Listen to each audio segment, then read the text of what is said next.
So this is my presentation, Slicing Up Cucumber using behavior-driven development to make this simpler.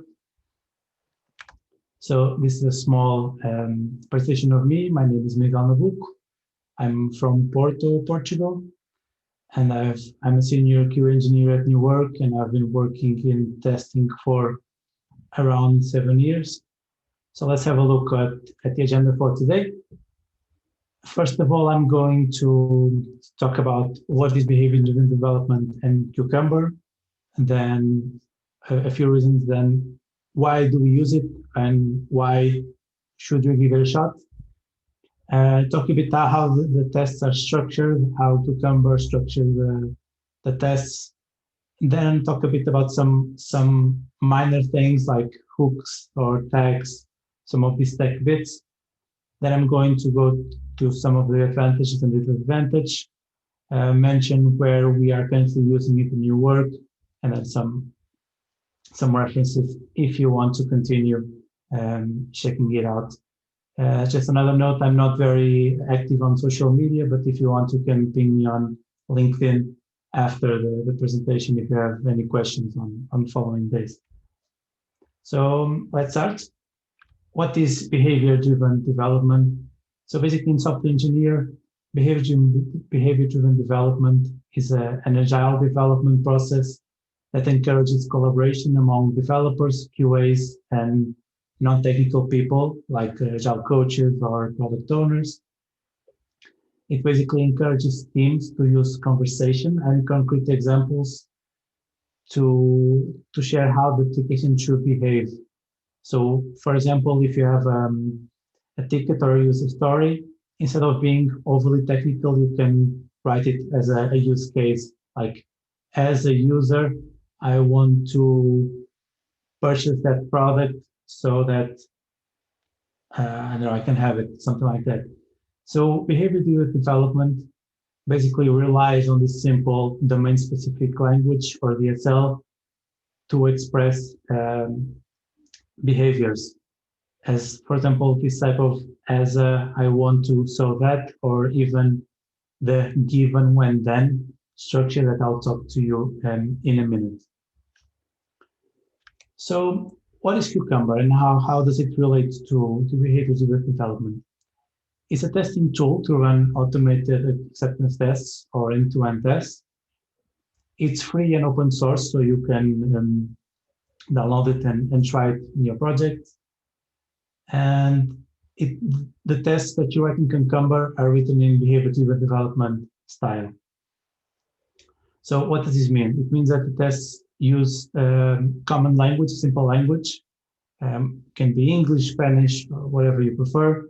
In this case, Cucumber uses a plain language parser called Gherkin, and it's supported in several programming languages such as Java, JavaScript, Ruby, Kotlin, or Scala.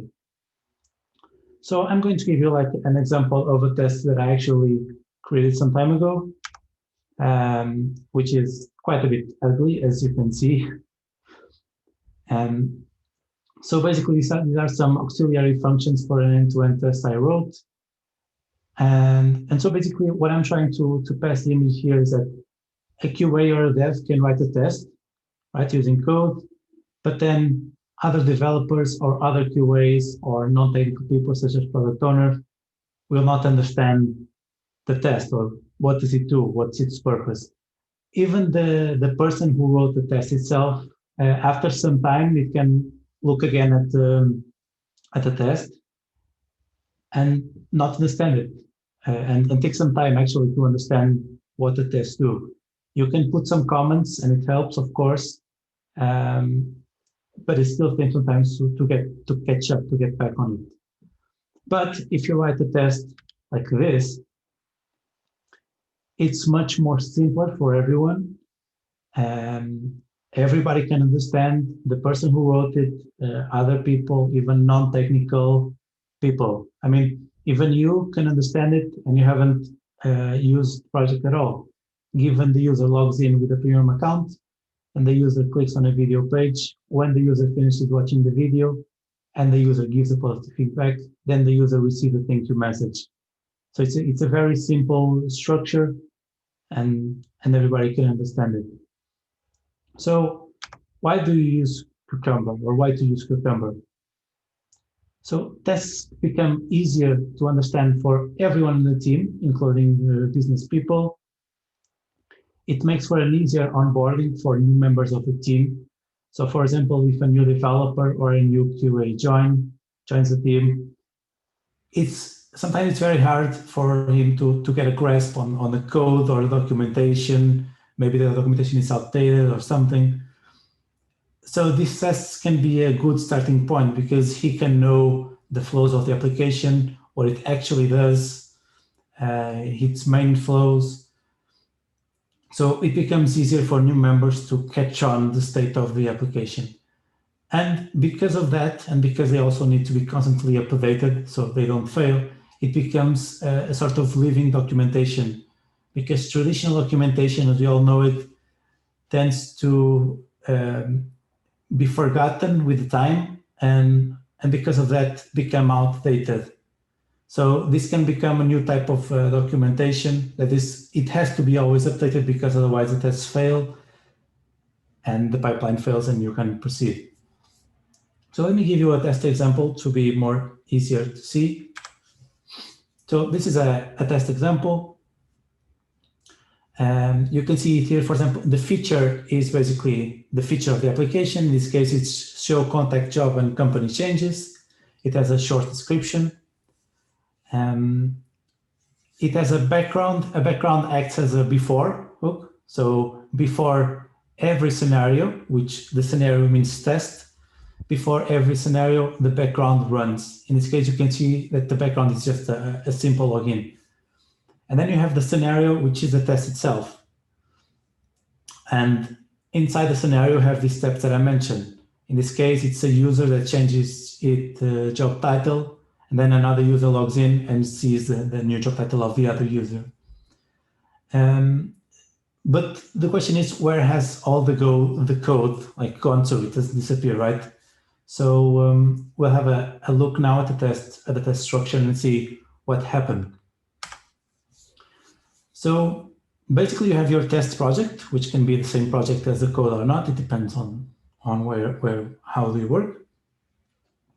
And that test project contains features, which are composed of scenarios and which are composed of steps, like we've seen in the previous slide here. And these feature scenario steps are business facing, so they are more understood and they are more defined, let's say, by business. And then inside of that, you have step definitions, which is where you define each of these steps said before. Support code, which is basically the code that goes inside the functions of the step definitions. And then this all runs on an automation library, which you all know. It could be Selenium or Cypress or Test Cafe or whatever you want to use it.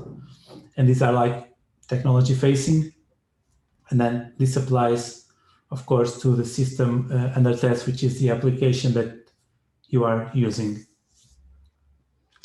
So you can see here the test structure. The tests have to be inside the features folder, which is not represented here, but it's a good practice according to the Cucumber guidelines. Then you need to have a file for the features, which is at feature explanation video.feature, the green icon seen below. And this feature is the one that contains the test in plain language. It's the one I showed you before. You must also have a folder for the step definitions, in which you define the steps. We can see it later on this presentation, how does it work. And also a folder for the support code, which contains the actual code that execute the tests. So let's go now a bit through some test bits and some features that Cucumber also provides. For example, like I mentioned before, you can use the background to act as a before a certain scenario or certain set of scenarios. But you can also use this before and after hooks. For example, if you want to apply a certain before or after for the whole set of tests in the whole project, right? Or if you want to apply this before or after hooks to a certain set of tests that are spread throughout different files, you can use tags. A tags basically just groups a certain set of tests. So for example, you can see there inside that there's a tag called video player. So inside of each scenario, you can put this tag.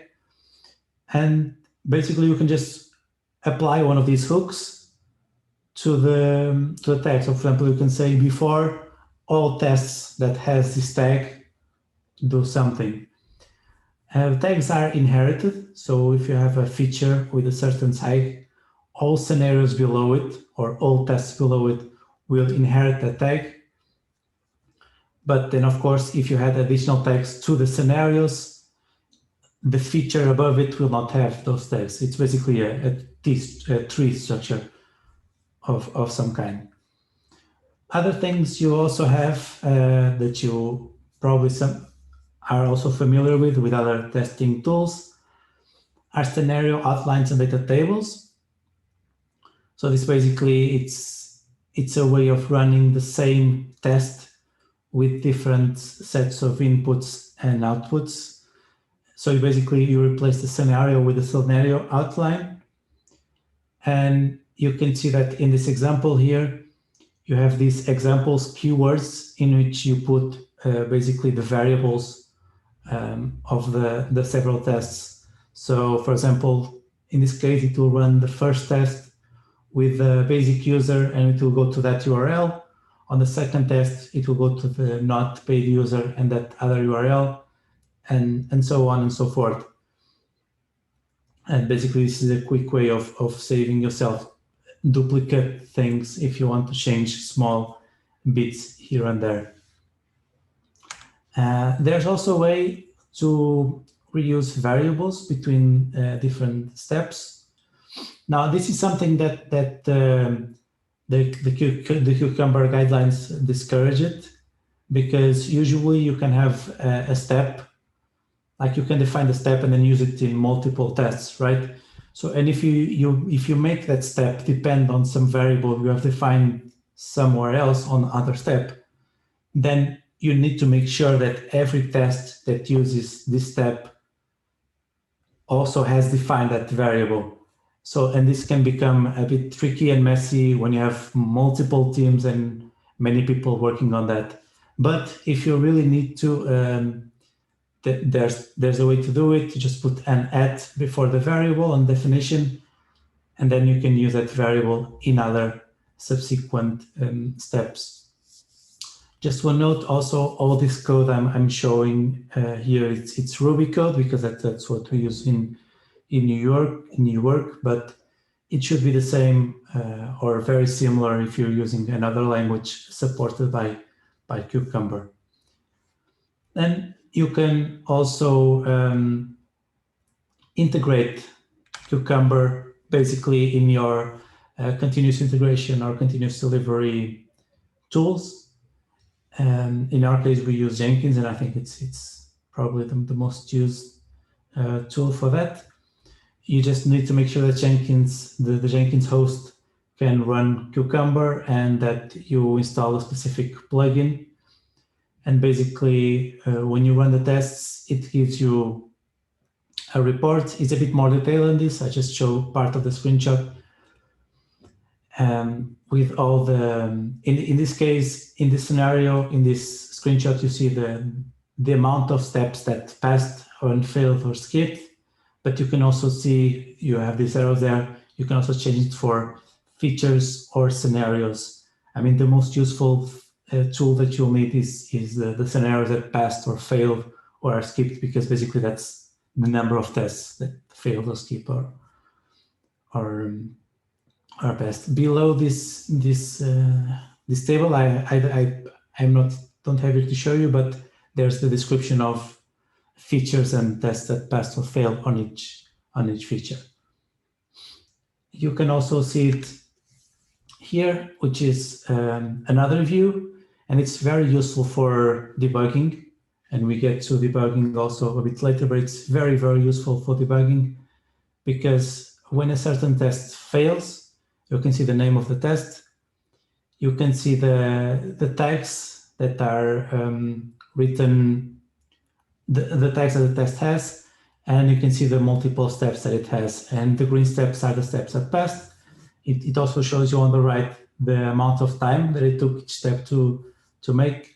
And when the test fails, the step fails, you can see the description of the why in that little box. In this case, it failed because it was trying to, like, a certain element should not appear, but it existed in there. So it's very easy to see, like, even on a high level, where did the test fail on a flow and why specifically. But if you want, of course, to debug the test before it runs on the pipeline, you can also do it. You can simply use the tools provided by your IDE, like IntelliJ or Eclipse or RubyMine if you're using Ruby, something like that. The only restriction is that you can only put breakpoints in the step definition or support files, as at least with the IDEs I've tried, putting breakpoints in the feature file is not supported because the feature file does not have code in itself, and I think that's why the IDE does not really like it when you put a breakpoint there. So in this case, in this example, I'm using RubyMine, and on the left you can see precisely the step definition file, and you can see the breakpoint that I put in that line, and basically I just run the debug test on the debug command on the IDE. And you can also see it on the screenshot on the left, another feature that I forgot to mention before, which is you can use regular expressions on the step definition to make it easier. I don't know if you have multiple variables or something that's composed with several words or numbers, you can use regular expressions to capture the expression to do it. And of course, if you prefer using things on the command line, you can use the programming language debug command. For example, in Ruby, we have a command called pry that you just put in the middle of the code. And when you run it through the command line, it will stop there and you can control debug execution through the command line. So let's go with some advantages of using Cucumber. Some of them are repeated. Of what I said before, tests become easier to understand. And due to that, tests can be defined by business members of the team. And also it's very easy, it's easier to see where the test suite or your test coverage of the application, at least on acceptance / end-to-end level, it's easier to see where it's lacking coverage, because since you can, for example, look at the Jenkins report or a report and see what part of the applications are being tested in a natural language, it's also easier to see what parts are not being tested. But also it has some disadvantages. And the main one is it needs to have it needs a lot of disciplines from the people working on it to make sure that you don't have similar steps written in different ways. I mean, written in English or Spanish or like natural language, and to not have duplicate functions for the same purpose. Otherwise, you'll end with a bunch of functions and helpers spread throughout all the code. And the step definitions, Cucumber gives you a little help on that, because step definitions have to be unique for Cucumber to know what to execute, of course. And if you use two samely written step definitions, Cucumber will raise an exception and it will tell you this is defined twice, you need to fix that. And also you need to be good at translating requirements and tests in this format, the given when then format.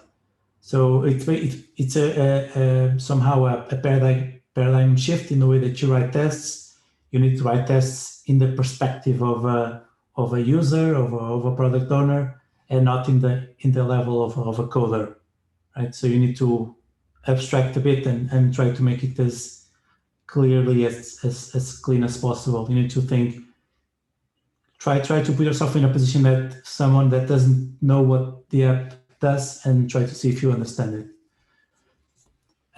So basically, what do we do? I mean, in your work, how do we use it? Just to give you a small overview. All of our Android and iOS application tests are written in Cucumber using Calabash underneath it. And because of that, we have multiple teams working on the same test code and same test project.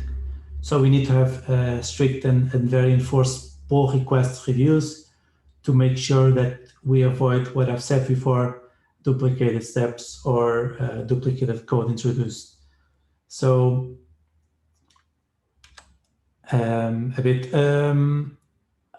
sorry, I don't know if I'm supposed to be answering questions now or at the end. I'm guessing at the end, right?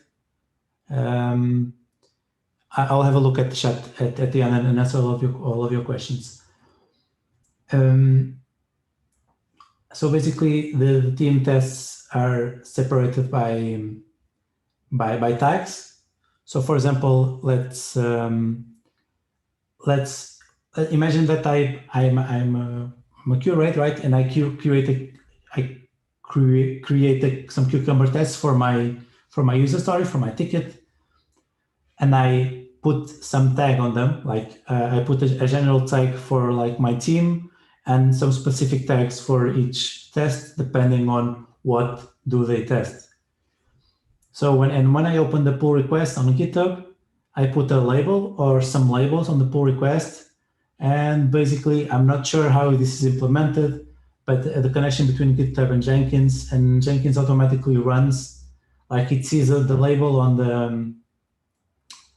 the GitHub, and then automatically runs a subset of tests that correspond to that label.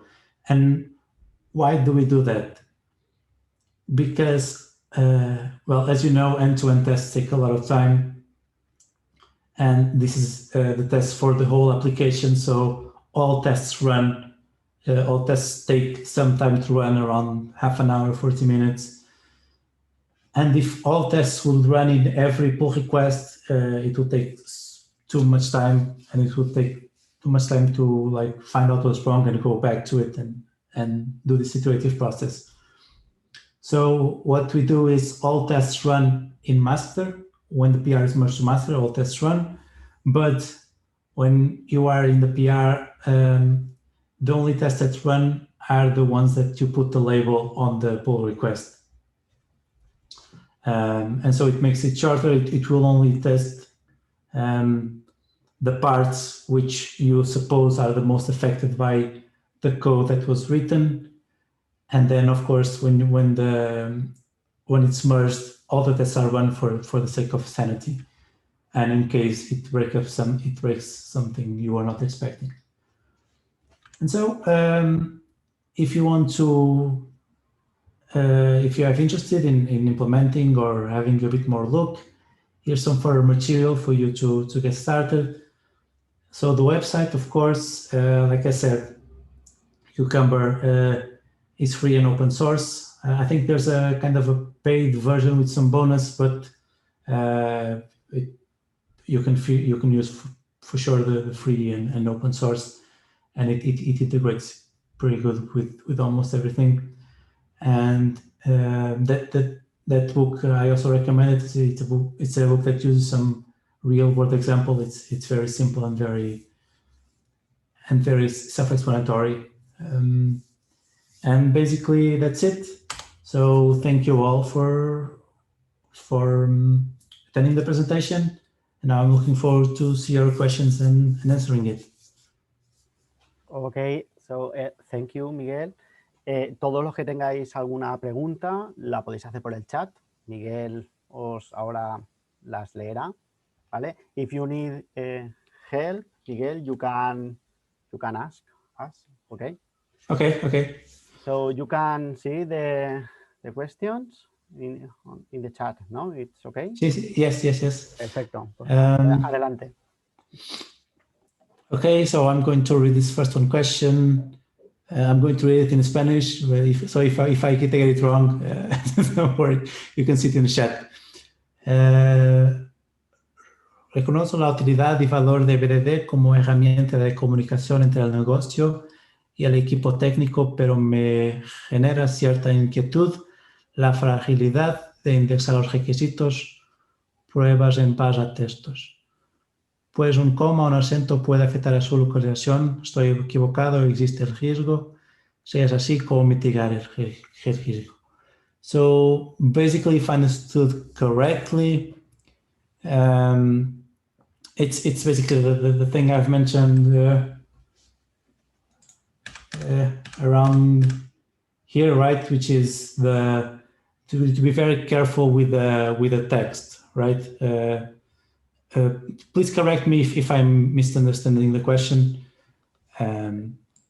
So no and yes, the way to mitigate that risk, the way we use to mitigate that risk is to have these pull requests that are seen by multiple people and to have like a small team that it's basically, so everybody works on the tests, but there's like a small team that's maintaining the overall infrastructure, and basically they have more knowledge and they can probably check it a bit. Of course, there will be sometimes that it will go through something that's very similar, but yeah, that's a real risk when you have this kind of natural language requisites that you write something, or maybe sometimes you miss an accent or a word and you think it does not exist, and then you're going to implement again the same function for the same thing. Me gustaría ver cómo organizar la traducibilidad entre historias BDD. Maybe it's needed a central glossary. Yeah, I mean, I guess having what we have generally is like we have a set of generic files that will have, let's say, the most common used things in the project of the steps. So for example, since we use it for mobile testing, the tapping on the screen or scrolling or something, they are always on a generic file. It's like a, let's say, general functions file. So if you have some questions, if it exists or not, usually you start by looking there, and it's in there if it's something that more people have used. Otherwise, of course, you can get into a specific territory, and then yes. So yeah, this central glossary that you talk about, it's what we have in those generic files. What's Calabash? Calabash is basically a tool to run tests in mobile. It's basically, I don't know, Selenium applied to mobile, right? Find elements, click on the elements. That's basically it. And basically, Cucumber it's a shell on top of every technology that you want to use it. So yeah, you can use Calabash. In this case, we use Calabash for mobile, but if we were using it on web, we can use Cypress or Selenium or whatever you have on your projects. Can you return a bit to hooks? Yes.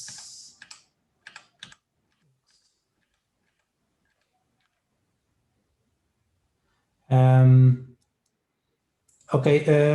What's the question? Do you want me to further explain it?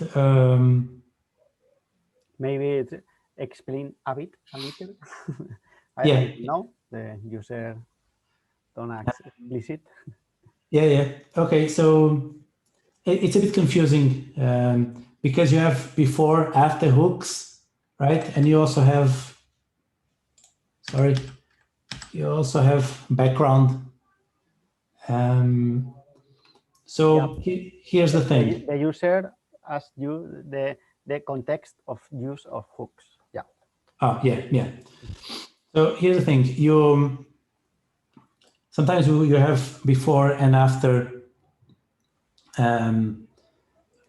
things that you use in tests, right? That are not really related to tests. It says so. For example, sometimes you need to, before the test run, you need to set up the database or something like that, right? So in this case, you don't put it here in the feature file because it's not really related with the test itself. It's basically a configuration of the test. So this before and after hooks, you don't put it in these files. You put it in the support code that I put in here.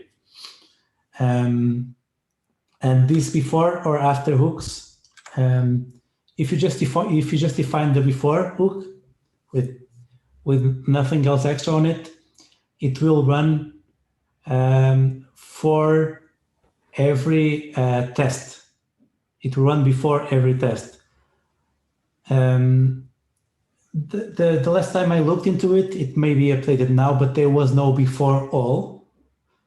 So the way that you do before all is basically you do it before, and then you have a variable, and see if that variable has already been used, you don't do it that before again.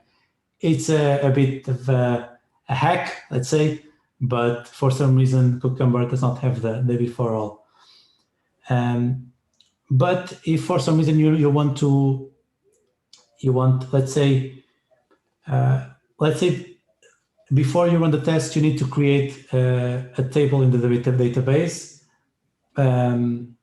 but only for those 5 tests that use that table. So that's the case where you use the tag. You use the tag for the test. You put a tag, let's say, I don't know, database something or a specific tag that you use it. And when you're writing the code, you just put before and that tag, and it will just run before each of the tests of that tag. And then this background, it's basically just defined as a step, like any other step that you have here. It's also a before. It runs before each scenario in this file. So other files, other features, it will not run. It just runs on this. It just runs on this file, and it's mostly used for, again, things that are part of the test. In this case, it's a login. It's very common to have a login in the background. It's a login. It's something you do before each test, but it's still part of the test. It's not a configuration, let's say. I don't know if it was clear enough.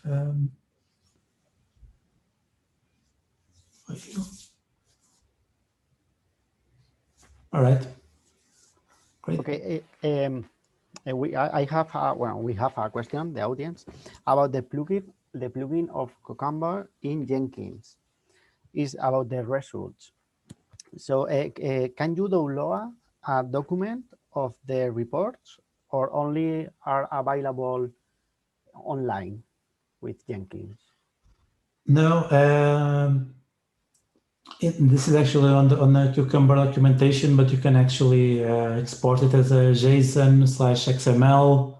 There are other different options for it. You can you can go into detail as to configure the color or the formatting and so on. But basically, you can export it in files with or without the Jenkins plugin. I see. I'm sorry. I see another question. I don't know if that's answered or not. Have you been able to involve any product owner on the writing of the feature scenario? If so, how did you achieve? That's a funny question. Short answer is I've tried to, but ultimately no. because I mean, of course, it always depends on how much the product owner is involved in the process, and how well the team and the whole process is oiled up, let's say. What I've seen some teams do and be able to do is write the features/scenarios not directly in the files that I've shown here, but in Jira or Test Rally, or the things that you use for the for planning your work, for planning your tickets and so on. So I've seen teams, and I was also in teams that do, for example, write the user stories as something I want to do this, so that, and sometimes there's even this given when then things for things that they feel necessary, and they feel that they're able to. But yeah, I agree with you. It's to put a product owner to write the feature files on the code. I would say it's a bit unrealistic, because then it will need to do the commits and so on. But to make it do this work on the tickets itself, on the tooling, it can be done if all the team is on the same boat. Let's say if they all agree, it's a process. It takes some time, but it surely can be done, and I've seen it work. So, perfect. So if there are, si hay alguien más que quiera preguntar alguna cosa más, si no, se nos acaba el tiempo. Vale, so si tú quieres decir, Miguel, if you want to say something. Gracias por tener venido a mi presentación y tiene un gesto de buena conferencia, y eso es. Gracias a ti. Thank you to you for your time, for your presentation. It's great. And stay here with us in this VLC Testing 2020. Yeah. So, thank you very much. Thank you. Tenemos que acabar. We need to finish. We don't have any time. Sorry, Miguel. So, thank you very much. Lo dicho, nos vemos en la siguiente ponencia. A la audiencia, podéis pasaros por los stands de los patrocinadores que tenéis en la aplicación web, ¿vale? Y nada, pues lo dicho, muchísimas gracias, Miguel. Gracias. Y hasta la próxima. Gracias.